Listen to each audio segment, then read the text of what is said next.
Estás en Ahora es Cuando, con Juan Manuel Astorga. Es Infinita 100.1. De vuelta a 7:30 de la mañana, está con nosotros nuestro editor Matías de la Maza. ¿Qué tal, Matías? Todo muy bien, Juan Manuel Astorga, ¿cómo estás? Muy bien también, pues yo he dejado pendiente algunas cosas, pero antes me gustaría que nos metiéramos al caso Epstein, porque tengo la idea que en Chile en general, como que ha pasado bien de forma superficial, no todo el mundo lo tiene medio aterrizado, pero es un caso que tiene incluso contra las cuerdas al primer ministro del Reino Unido. Claro, el primer ministro del Reino Unido. De hecho, te diría que las últimas revelaciones del caso Epstein, que resumen rápido, tiene que ver con este financista y después descubierto conocido pederasta que armó una red de tráfico sexual con múltiples menores de edad y fallecido en el año 2019, presuntamente por quitarse la vida.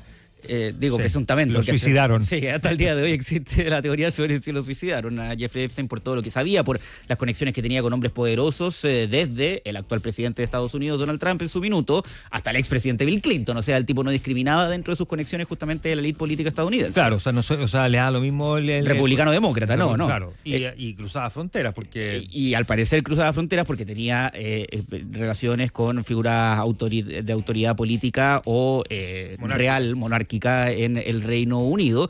Bueno, durante los últimos días han surgido nuevas revelaciones en torno al caso Epstein, principalmente porque a fines de enero el Congreso de Estados Unidos, después de haber votado una ley, logró desclasificar millones de páginas de las investigaciones que había realizado el Departamento de Estado de Estados Unidos contra justamente Jeffrey Epstein. Investigación que no se termina solo con la muerte de Jeffrey Epstein. Exactamente. Que eso es bueno aclararlo, porque, claro, muerto el perro sacaba la rabia, pero en este caso no, porque tenía cómplices. Sí, exactamente. Y de hecho, hasta el día de hoy lo que existe, la gran duda, es si es que existe la famosa lista de clientes de Epstein.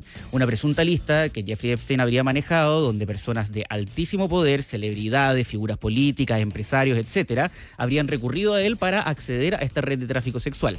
Ese es el gran mito que existe en torno a este caso, porque de momento no se ha logrado dar con esa lista, independiente que sí ha salpicado a múltiples figuras importantes, pero así como que existiera una lista formal. Una de la libreta negra, como exacto, de momento se desconoce. Pero eso ha generado que incluso a casi 7 años del fallecimiento de Epstein se sigue investigando sobre si había personas que tenían conexión con este pederasta para cometer delitos.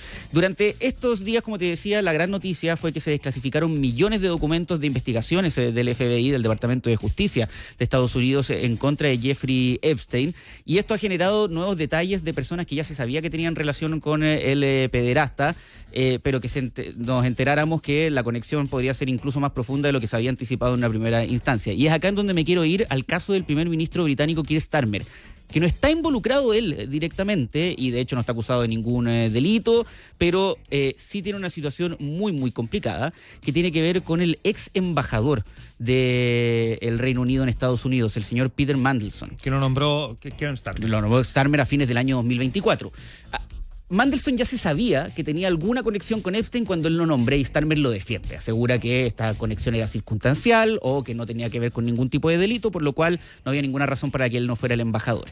El tema es que para septiembre del año pasado salieron nuevas conversaciones que anticipaban que la verdad es que la conexión entre Mandelson y Epstein era bastante más profunda y personal de lo que se había anticipado en una primera instancia. Eso derivó en que Starmer destituyó a Mandelson, lo sacó como de su rol de embajador del Reino Unido en Estados Unidos, y parecía que la polémica quedaba ahí. El tema es que durante estos documentos desclasificados durante la semana pasada, la relación ya de Mandelson y Epstein pareciera ser particularmente cercana y que se le había ocultado información importante al primer ministro del Reino Unido. Esto ha generado polémicas porque la oposición en el Reino Unido, la del Partido Conservador, Starmer es laborista, más ligado a la centroizquierda, ha pedido derechamente la renuncia del primer ministro. Recordemos que en el Reino Unido el primer ministro puede caer si es que pierde la confianza de la mayoría del Parlamento y de su propia bancada. De momento Starmer ha logrado contenerlo dentro del Partido Laborista Independiente, que hubo voces que aseguraron que la falta de criterio que él mostró para nombrar de embajador en Estados Unidos a una figura ligada a Jeffrey Epstein había sido una falta de criterio gigante que incluso le podría haber costado el cargo. De momento pareciera estar contenido, pero ha tambaleado su liderazgo y sobre todo en la opinión pública ha recibido un golpe Starmer. Pero no es la única figura británica ligada a Jeffrey Epstein que ha generado polémica durante los últimos días y durante los últimos años, y acá es imposible no nombrar al expríncipe Andrés. Expríncipe Andrés, después de que el rey Carlos III, su hermano, lo destituyera de todos sus títulos nobiliarios en octubre, justamente para que él, comillas, se pudiera dedicar a su defensa, porque él está acusado derechamente de abuso sexual y violación en el Así marco de es. este caso. Probablemente de todas las figuras que han sido salpicadas por el caso de Epstein, la del príncipe Andrés en el Reino Unido es la más relevante y la más célebre. Y durante los últimos días surgió información que tiene muy complicada la Casa Real por dos razones en específico. Primero, porque salieron nuevas fotos de Andrés con una mujer que se le tapa la cara, evidentemente, para proteger su identidad, que se está investigando efectivamente en qué circunstancias habrían ocurrido, pero esa mujer, por supuesto, no era su señora. Está de más Por si alguien decirlo. tenía alguna duda. Por claro. si alguien tiene alguna duda, pero en estos documentos también se reconocen investigaciones, o sea, comunicaciones entre Andrés y Epstein en torno a cuando Andrés era el representante de la Casa Real para el comercio y la inversión del Reino Unido.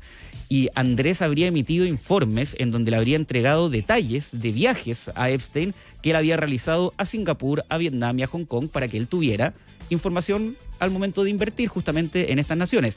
El problema de esa información es que es absolutamente confidencial.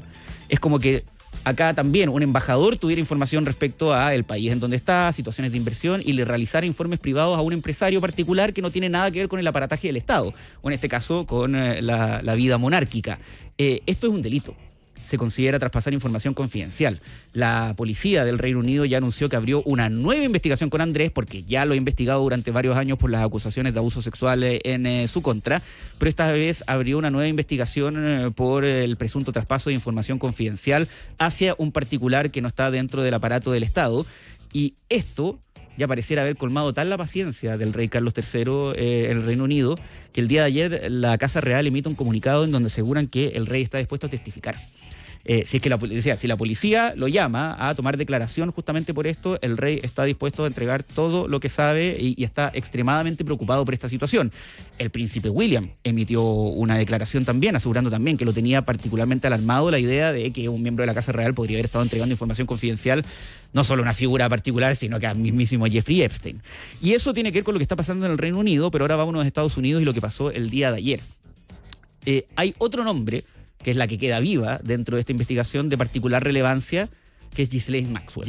Ghislaine Maxwell es hoy día para muchos la verdadera pieza clave. Exacto. La que podría tener la información, la que podría saber dónde está eventualmente esa libreta negra. Exacto, que durante el último tiempo ella la ha negado, pero a estas alturas no se sabe si es que hay alguna suerte como de conspiración generalizada, porque hay tanta gente involucrada en esta cuestión que prefieren todos tapar un poquito el caso. Pero Ghislaine Maxwell, como tú dices, es la pieza clave porque es la que queda viva. Ella es la expareja de Jeffrey Epstein, es su principal socia y está en este minuto cumpliendo una sentencia de 20 años de cárcel por haber ayudado a reclutar y armar esta red de tráfico sexual de menores.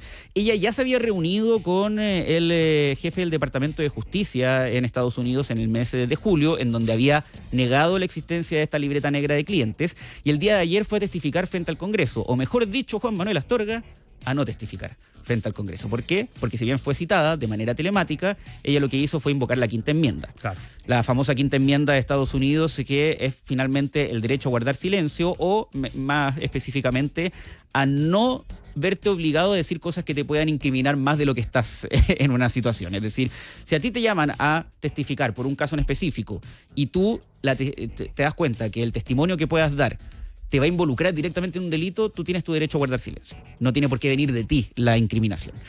Ghislaine Maxwell el día de ayer solo se acogió a su derecho a guardar silencio, pero después su abogado, a través de redes sociales, dijo que ella estaba dispuesta a colaborar siempre y cuando el presidente de Estados Unidos, Donald Trump, le otorgara clemencia, es decir, que la indultara. Y decía, ella es la única que puede decir toda la verdad, insinuando fuertemente que a Trump le conviene indultarla. Es decir, que toda esta verdad eventualmente lo exoneraría a él, que aparece nombrado en múltiples ocasiones en los archivos Epstein. Donald Trump no ha sido acusado nunca de un delito en el marco de este caso. Y de hecho, ninguna de las víctimas de Jeffrey Epstein ha acusado a Donald Trump de algún delito en específico. Pero sí sabemos que eran amigos. La gran pregunta es cuánto sabía justamente de toda esta situación. Claro. Y ya el ser nombrado en estos archivos es extremadamente complejo. Este es un dato que parece broma, pero no lo es. Donald Trump aparece en estos archivos, el nombre Donald Trump, más veces que el nombre Harry Potter en toda la saga Harry Potter. En los 7 libros de Harry Potter aparece mencionado menos Harry Potter de lo que es mencionado Donald Trump a lo largo de estas millones de páginas de los documentos de Epstein. Entonces estamos hablando de una persona que está en una situación sin duda incómoda. Y el abogado de Maxwell dice, me podrían indultar. Si uno dijera Joe Biden o Barack Obama, uno vería, se lo quieren perjudicar. Exacto. Pero Donald Trump tiene un pasado muy controversial. Acusaciones de haber pagado, además plata de campaña, Sí, pues. a una prostituta y también denuncia de acoso sexual. O sea, en el caso de Donald Trump, uno es casualidad, dos puede ser una coincidencia, pero tres puede ser una tendencia. Exacto. Y en el caso de Bill Clinton, que también más tenía... lejos. Al lado de Donald Trump, Bill Clinton, o sea, era Toby de la pequeña Lulú. Y eso, o sea, que la vara está igual, Sí, está difícil. y eso que está difícil. Está difícil. Claro, pero fueron relaciones consentidas. O sea, Exacto. en estricto rigor fueron relaciones consentidas. Lo que pasa es que a Clinton se le cuestionaba el haber mentido bajo juramento sobre Juramento, esas sí, relaciones.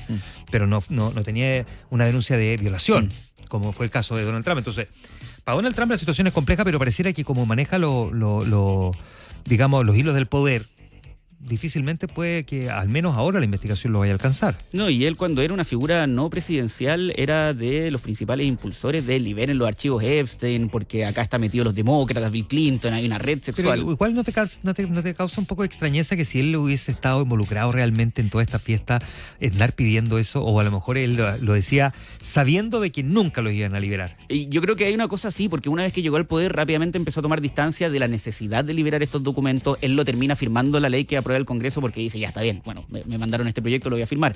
Pero en su minuto empezó a decir, no, si los archivos Epstein no son importantes, no son relevantes, ¿para qué vamos a seguir indagando en esto? Como que uno se empieza a preguntar si es que se dio cuenta a medida que fue avanzando el tiempo que, chuta, parece que aparezco bastante más involucrado en esto de lo que me gustaría, independiente que haya un delito o no, pero sí mencionado la suficiente cantidad de veces como para que sea tremendamente incómodo. Los gringos son, en este caso, indignantemente pragmáticos, porque son pragmáticos con un sentido, digamos, como el concepto lo indica, ¿no? De practicidad. Pero es indignante al mismo tiempo. Digo, si esto va a traer más problemas que beneficios para el país, mejor tachemos esta parte del archivo. Exacto. Los famosos archivos como la Operación Cóndor y todo que es rayado, entonces al final tú los leí y son puras líneas negras en el fondo. Porque sienten que si el perjuicio es mayor que el beneficio para la sociedad norteamericana, prefieren simplemente ocultar esa información. No tiene que ver con proteger a personas, sino hay que proteger la institucionalidad. Y sienten que la institucionalidad puede quedar muy en entredicho, porque parece que esa fiesta iban todos, po. Iban todos, bueno, ahí aparecen mencionados una serie de personajes que obviamente están en este minuto súper cuestionados, desde Bill Gates hasta Jay-Z, Leonardo DiCaprio. Ahora, el punto es que ser mencionado no es necesariamente estar acusado de un delito. Y Jeffrey Epstein tenía conexión con todos. No, porque además haber ido a la fiesta de Epstein no significaba haber tenido sexo en la fiesta de Epstein. O sea, tú podías haber ido a la fiesta, pero no necesariamente haber tenido contacto con las personas que allí estaban en el sentido sexual del término, ¿no? Por lo tanto, no te convierten en cómplice necesariamente. Pero se hace muy difícil creer también que vaya a una fiesta así como, ay, no, aquí traje mi promo, ¿y dónde la dejo?